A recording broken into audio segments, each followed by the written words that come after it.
ఈరోజు చాలా ఈ సినిమా ఎప్పుడు రిలీజ్ అవుద్దని చాలాసార్లు 2-3 సార్లు అడిగాను ప్రసాద్ గారిని. అడిగితే చూసుకుని చేద్దామని అనుకుంటున్నారన్నారు. బట్ మంచి సీజను, మంచి టైంలో ఆపరేషన్ రావణ్ సినిమా రిలీజ్ అవుతుంది.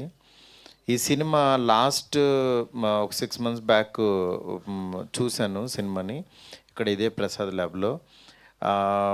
నిజంగా ఒక ఫాదర్ అయి ఉండి కొడుకుని హీరోగా పెట్టి ఒక థ్రిల్లర్ సినిమా ఇంత గ్రిప్పింగ్గా తీయడం అనేది చాలా రేరు. అది ఆయన నిజంగా ఫుల్ ప్లెడ్జ్డ్గా ఆయన ఎఫర్ట్ పెట్టి సినిమా మీద ప్యాషన్తో ఆయన వేరే బిజినెస్ నుంచి ఇక్కడికి వచ్చి ముందు కొడుకుని హీరోని చేసి ఒక పలాస లాంటి కథ ఎంచుకుని ఆ కథని సక్సెస్ఫుల్గా తెర మీదకి తీసుకొచ్చి దాని తర్వాత మళ్ళీ ఇలాంటి సినిమా మళ్ళీ ఈయన రూపొందించడం చాలా హ్యాపీగా ఉంది. ఆయనే ప్రొడ్యూసర్, ఆయనే డైరెక్టర్గా ఈ సినిమా చేశారు. అలాగే అంటే ఏ ఫాదర్కైనా యాక్చువల్లీ కొడుకుని హీరోగా చూసుకోవాలని ఉంటుంది, కానీ చాలా తక్కువ మంది సక్సెస్ అవుతారు. అలా తక్కువ మంది సక్సెస్ అయిన వాళ్ళల్లో రక్షిత్. ఎందుకంటే నేను బిగినింగ్ నుంచి తిని చూస్తున్నాను. అంటే తిన్ని హీరో చేద్దామని అనుకున్న రోజుల్లో నేను యాక్చువల్లీ నిజంగా ఆయన ఏదో డబ్బులు పెట్టి చేద్దామని అనుకున్నాను కానీ బట్ తిన్లో ప్యాషన్ నిజంగా మన ఇంటి పక్కన కుర్రోళ్ళలాగానే యాక్టింగ్ చేయడం.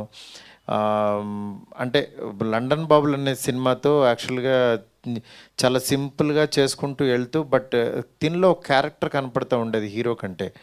ఆ క్యారెక్టర్ అనేది తర్వాత నిజంగా పలాసాలో ఫుల్ ప్లెడ్జ్డ్గా తను యాక్టింగ్ చేయడం మెస్మరైజ్ చేశాడు.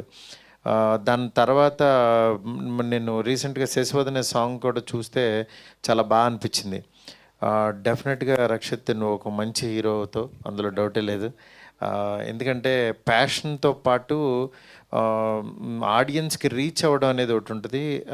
చాలా తక్కువ మంది రీచ్ అవుతారు హీరోల్లో. నువ్వు అలా రీచ్ అయ్యావు పలాసతో.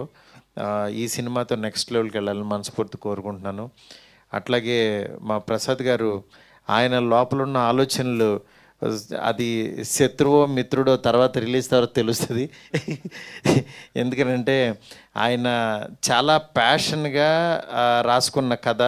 అంటే ఒక తెలుగు పద్యం చెప్పాలని తపన పడటం, సినిమాలో ఒక మంచి విషయం చెప్పాలని, నెక్స్ట్ ఒక నావెల్ చదివితే ఎంత ఇంట్రెస్టింగ్గా వెళ్తుందో అలా సినిమా తీయాలని, అట్లాగే పబ్లిసిటీ కూడా సినిమాలో ఉన్న క్యారెక్టర్ పాపం అతని ఫేస్ చూపించుకోవడానికి లేకుండా అతనికి ఒక ముసుగేసి కార్నర్లో కూర్చోబెట్టారు.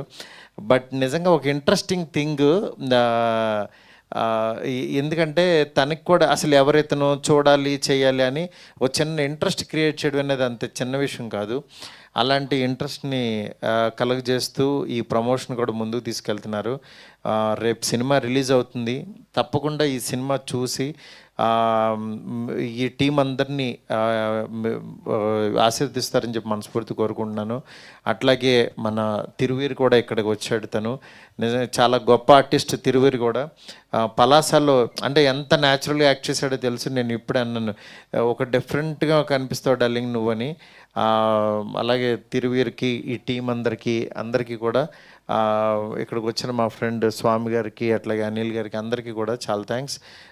ఈ సినిమాని రేపు చూడండి, చూసి ఎంజాయ్ చేయండి. డెఫినెట్గా మంచి సినిమా అవుతుందని నాకైతే నమ్మకం ఉంది. ఎందుకంటే నేను చూశాను, మంచి థ్రిల్లింగ్ ఎలిమెంట్స్తో చాలా బాగుంటుంది. ఇలాగే ఉంటుంది. ముగ్గురు ఇలా ఉంటే ఒకడు విచిత్రంగా ఉంటాడు. అంతేనా గీత? అంతే మాత గారు, మీరు ఏది చెప్తారు. Thank you so much. Thank you so much for coming.